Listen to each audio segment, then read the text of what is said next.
Hey guys, thanks so much for stopping in. I sure appreciate it. And you. Today we're going to talk about how everything went in my No Pan Left Behind February rotation. I'm going to rank those palettes kind of based on my experience with No Pan Left Behind. And the order that I ranked these palettes actually kind of surprised me.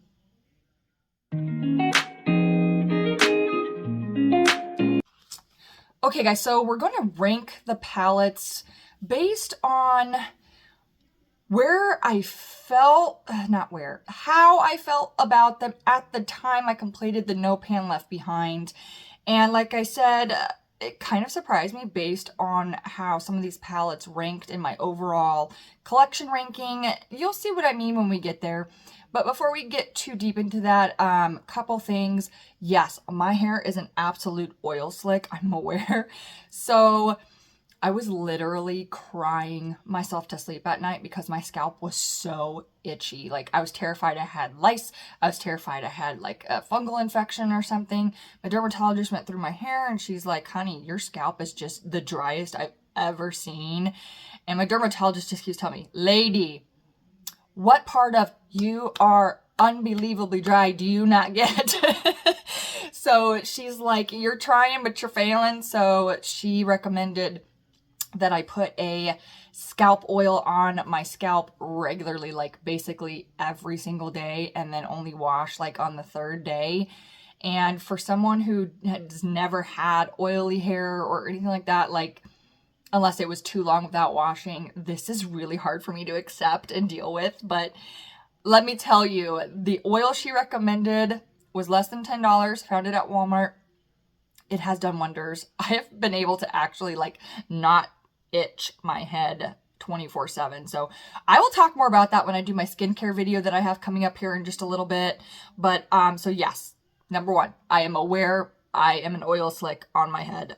I apologize. I know it's not the most attractive thing, but I certainly feel better. So next up on the agenda is, if you guys have a good enough zoom, you could see that my foundation looks like utter trash. I've decided I'm just going to declutter all my foundations at this point. I mentioned before that a couple of them are working for me, a couple of them aren't. The only one I'm hanging on to is a Wet n Wild Tinted Hydrator. I'm letting everything else go. I'm done. I have now got my skincare in a really great place. My skin feels great, but I am very dry. We're running into summer. Summer in Arizona desert is bad for me. It is bad for me. My skin is at its absolute worst because it is at its absolute driest, and every foundation I put on is just like the moisture is immediately sucked in and just leaves the pigment behind. So it looks like it's breaking up. It just looks dry and gross. So if you can zoom in and you're like, girl, your foundation, what? I know. Today I'm going shopping and I'm planning on finding 2 or 3 new foundations. I'm leaning like hydrating and glowy, and I think I might actually eat my words and buy an expensive foundation. We'll see how the Ulta trip goes today. Wish me luck. If you have any recommendations, drop them below, because at this point I'm just so sick of my dry skin and my dry body. So I'm going for a couple different foundations. We'll see how this goes. But let's get into the point of this now. I'm so excited. Thank you so much for being here. Okay guys, so I actually have changed the way I logged my No Pan Left Behind. I originally had lines and I was writing them in. I hated it. I was 4 days in, absolutely hated it. So I changed it up. I actually did a grid system, and I will show you that grid system when we're done because all my notes are on the grid system and I don't want to give away the ranking just yet, but I will show you what I mean.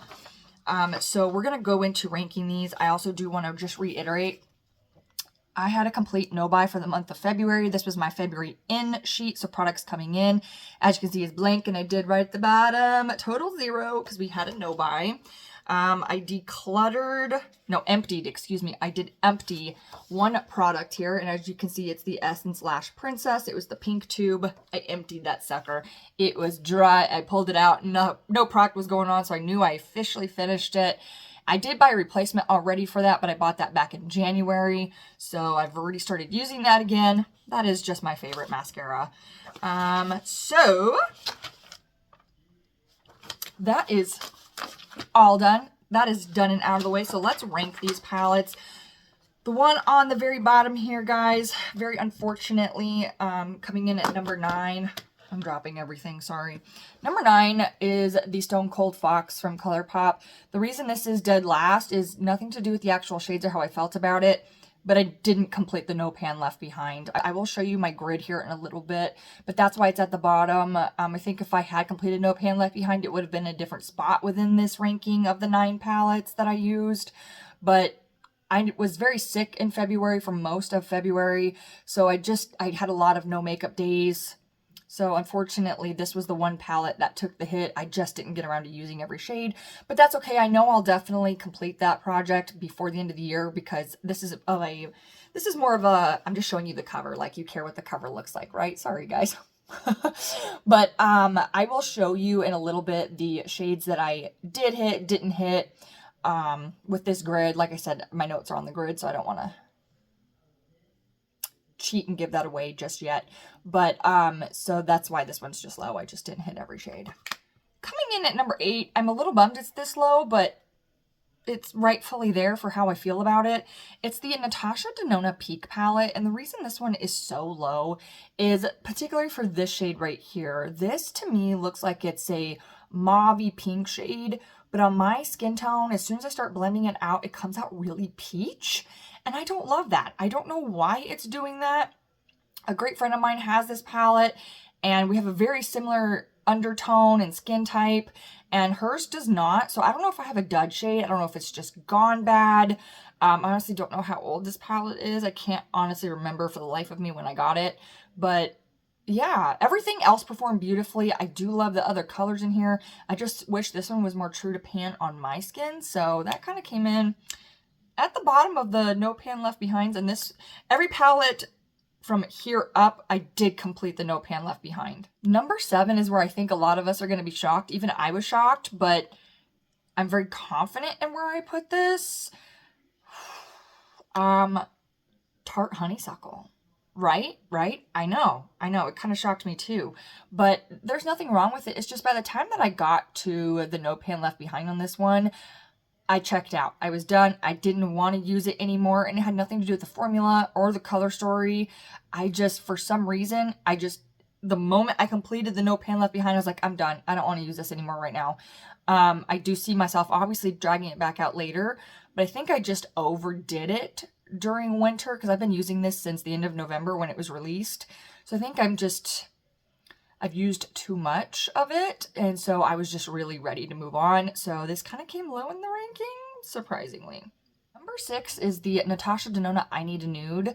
The reason this one is just a little bit lower is even though I do have a nice range of tones in here, I do feel like almost every look I created was a softer, more subtle look, which is the point of the palette, so I don't fault it for that at all. It's just within the 9 palettes that I have, this came in at number 6 just because I like the color story and the versatility of the palettes above it. No complaints or anything about it. It's just every look I had was so soft and subtle. There were days where I just wanted more drama. So this is number 6. Number 5 is the Too Faced The Natural Nudes palette. I love the mattes in this, and I love the range of mattes in this. I'm not typically a pink eyeshadow wearer, but these are pinks that I really liked, really enjoyed. The reason that this one comes in the middle is I don't love the shimmers. I don't like the shimmer formula in this palette. To me, it comes off very textured. I don't like a textured shimmer. I like a very smooth, soft, although intense shimmer. These are intense, but they look chunky and they feel textured on my lids. So while the shade range is significantly beautiful, the mattes are amazing and blend beautifully. The shimmers just don't do it for me. They're just not my favorite type of shimmer. I do like the way they look as far as color and intensity. I just don't love, again, the chunkiness of these, or not even necessarily the chunkiness, but to me they look chunky. They don't feel chunky, they look chunky, but they do feel textured. It's just not my jam. Number 4 is the Morphe 9V Vintage Rose. This one, I just really don't have anything negative to say about it. It is a beautiful palette. There's quite a bit of range in here. You have got several light tones, several mid tones, several deep tones. The only thing is some of these mid tones, or excuse me, some of the shades in the middle row, like basically this whole middle row, to me, the color comes off different than what it is in the pan. So I always had to swatch it before I created a look.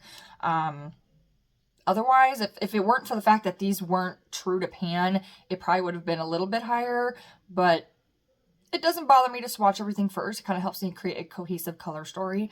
So this one came in at number 4. Number 3 is the Jingle On palette from ColourPop. This was one of their holiday palettes. I just really like the color story in this one. It was very appropriate for this time of year. And it's number 3 because I very easily used all 5 shades in one look. It is more matte heavy. These are the only 2 shimmers in the palette. It's a very cohesive color story, but it can be very dramatic or it can be very neutral. And I really appreciate that versatility in a small palette like this. I could obviously just stick to these tones right here and create a really soft look. I could use these right here to create a deeper look. It's pretty neutral, but I could choose to make it a little more colorful if I wanted to. The versatility in this was really great. Coming in at number 2 that I used during the month of February is the Natasha Denona My Dream palette. This one is new to me in January, and I'm kind of angry at myself for not picking this up sooner. When it first came out, I was like, I don't need it. I don't need it. I kept telling myself I didn't need it, and I didn't think about it for a very long time, and then it caught my attention again at the end of 2023. So I picked it up here in the beginning of the year with some Christmas gift cards, and I'm slightly mad at myself I didn't do it sooner. This duochrome over here is stunning on the eyes. I'm trying to catch it in the palette here. But I just thoroughly enjoy this color story. I like the versatility of it. You can obviously get more of like a warm neutral look. You can get more of a purple burgundy look, or you can just go like a true neutral look. The versatility in this was great, and I do really love Natasha Denona's formula. It's hard for me to love her formula because it is expensive, but it is beautiful. It applies wonderfully. Her cream to powder formulas are fine. I know there's definitely 2 sides of that, but I don't have any problem with it. I wouldn't say they're like my favorite formula, but I don't have any problem with it. They do last all day on me, so this was just a really beautiful color story for me. I thoroughly enjoyed it. I was kind of sad to put it away for the month of March, but I am craving my greens, so I have a feeling this might come back out sooner than I probably should have it back out, but I did really like this one. And drum roll, please. I can't do that noise. Can anyone else do that? I can't do it. Number 1 is the Natasha Denona Retro palette. This was also a new to me palette this year. I picked it up during her retro sale, and lordy, am I happy I did. This is my current favorite Natasha Denona palette. I don't know if it's because it's my favorite color, my favorite tones right now. February, I was craving these tones. I fell in love with this palette. I loved every single look I created. Again, like I mentioned with the My Dream palette, her formula is just great. I love her formula. This does have a lot more cream to powders than her other ones do, which again, like I said, I don't mind. But the versatility and depth in this palette, amazing. Absolutely amazing. So this was definitely my favorite palette from February. There was only one palette that I did not complete No Pan Left Behind on, and now that we've gone through the ranking, I can kind of show you here what I changed my tracker to look like. So I actually designed the palettes in the same shape as the actual palette itself. So as you can see here, like the Too Faced Natural Nudes was an interesting one. Let me grab that. So because they have different like just about lost Stone Cold Fox. My heart would have been very sad. But so I just did 1, 2, 3, 4 all the way across. I didn't try and like design it to look identical, of course. But for me, this tracking was by far significantly easier than writing it out like I had before. This gave me a perfect visual of the shades I have used, the shades I haven't used. It made creating looks so much easier to make sure that I got every single shade rather than trying to go back and read and like visualize what I've used. This actually gave me that visualization. So I'm really happy that I changed it up. And so that's kind of what I did. I just did this in Excel. If you're at all interested in like a template version of this, I'm more than happy to share it.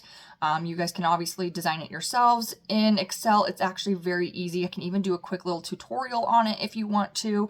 If that's what you want, let me know. As you can see here, Stone Cold Fox is the only one I did not get every shade on.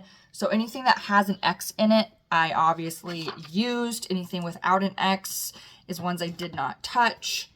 So I'll kind of just put this up here for you since I'm going in blind. I kind of hope y'all can see this. But that way you can see what I've used, what I haven't used. Feel free to hit the pause button if you want to see. I don't know how much you actually care. But so that's where I am on my No Pan Left Behind. I am absolutely loving this concept, this project. It's really, really eye-opening for me and really, really fun.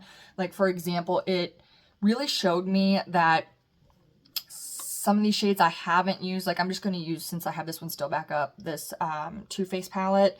It really showed me the shades I like, the shades I don't like, the textures, etc. Kind of like I was talking about when I was doing the No Pan Left Behind description of this one, the ranking. I don't really care for the shimmers in this one, but like I learned I don't love that level of darkness in a shimmer. I definitely prefer this and lighter for shimmers. I don't like the darkness of shimmers like this. And I didn't realize that I didn't like that dark of a shimmer until I used it, because until I did this No Pan Left Behind, I had never used that shimmer because I don't gravitate toward that darkness of a shimmer. The way I like to do my eye makeup is I like to do a crease shade or a socket shade. In my case, it's more of a socket than a crease. And then I like a darker outer corner, and then I like I call it a mid-lid transition. So I like a color or a shade between my darkest outer corner and my inner corner shimmer. And sometimes I use a matte and sometimes I use a shimmer. Like for today's look, I have kind of like a mid-tone green meeting my olivey green outer corner and my green shimmer. Which, by the way, if you're distracted by my eye look today, it's okay, so am I. It's the Jurassic Park Profusion palette. I know it's beautiful, but I didn't even realize that I had never used this shade, and two, now I know why. It's too dark. It does not give me that carry that I like from the darkest outer corner to my lightest inner shade. It's not a solid transition. It's still too dark, and it ended up creating like an almost smoky eye, which I did not want with that day, because it was like a Tuesday mid-morning. What am I doing with a smoky eye Tuesday mid-morning? That's not the life I want to live right now.